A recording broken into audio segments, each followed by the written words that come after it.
We currently live on the Sunshine Coast, and courtesy of the Sunshine Coast Tourist Board website, the Sunshine Coast extends 180 kilometres between Howe Sound in the southeast and the entrance to Desolation Sound in the northwest.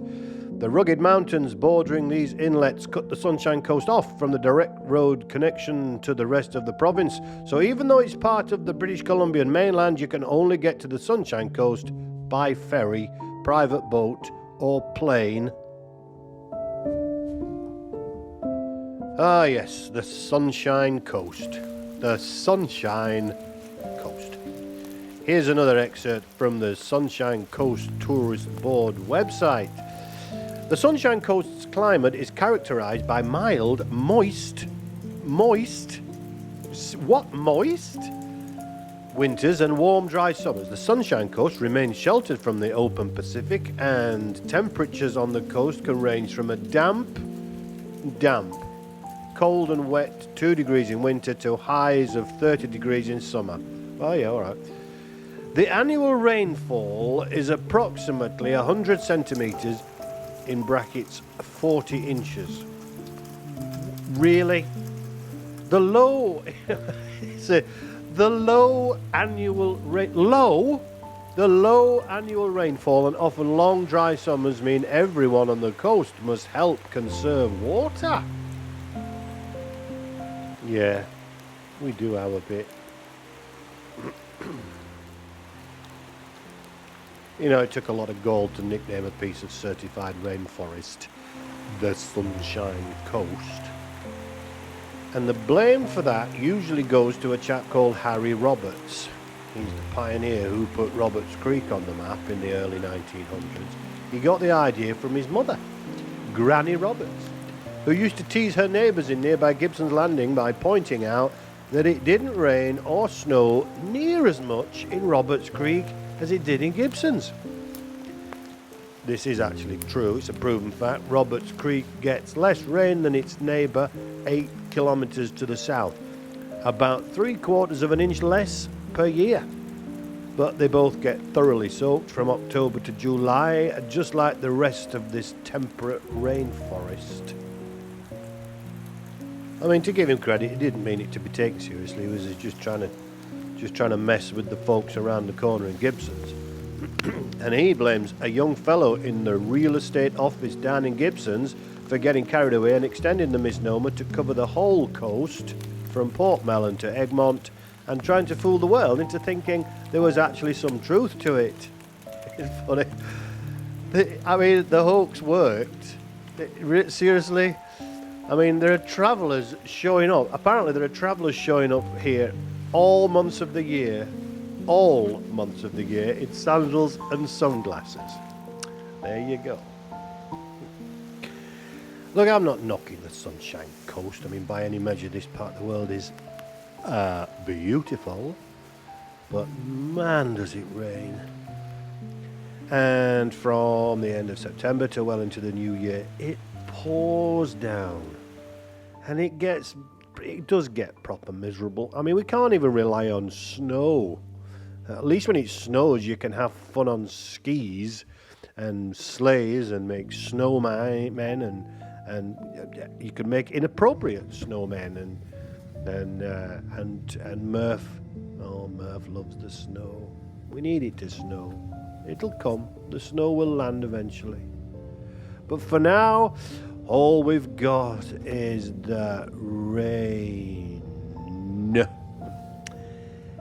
I suppose, even though this place does have its challenges, not least with accessibility, we've got to endure a ferry, and it rains this part of year. It's beautiful, and we are genuinely going to be sorry to leave. 2025 is our year. 2025 is when we will take up residence in our chateau, fingers crossed, in our chateau in France. And even though we have to put up with the drawbacks of living in this part of the world. Sometimes you can look beyond that. There is an interesting. There's actually there's a rock.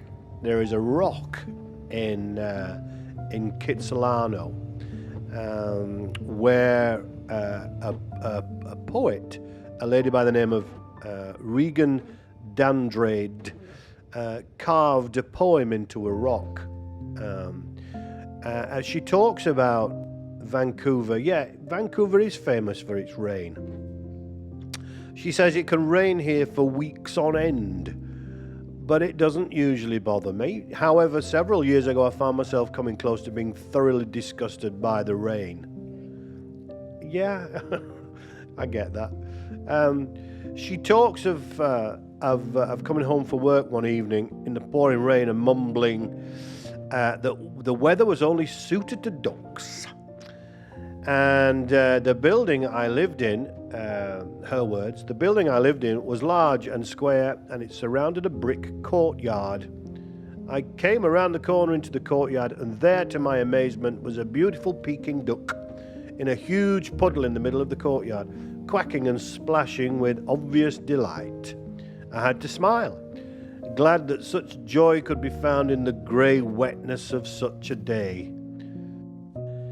She goes on to say, I have often thought that we do not have nearly enough words for rain, especially as this was once a rainforest. There is booming rain, whispery rain, rain that lulls you to sleep, and rain on the leaves which sing you awake. There is soft rain, hard rain, sideways rain, rain that makes you instantly wet, and rain that leaves you soft kisses on your cheek, like the wings of a butterfly. Rain brings us all the shades of grey, but it also brings us the wonderful greenery that surrounds us and blesses us all. So there it is, the irony of the Sunshine Coast providing us with all those different types of rain. I ain't a poet. I'm not a poet. I'm a woodworker. But I get it. I get this place. And, it can feel miserable, but I think... I think as we get older, we just kind of accept. We accept that it is what it is. It's raining. Put on a coat. I mean, I've got to be honest. When choosing our preferred location in France, climate was, it was kind of high up on the list of main considerations. And I absolutely, under no circumstances, will we ever want to live in a rainforest ever again. I'm not sure he'd agree.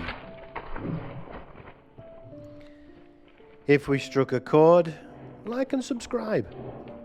We look forward to seeing you next time.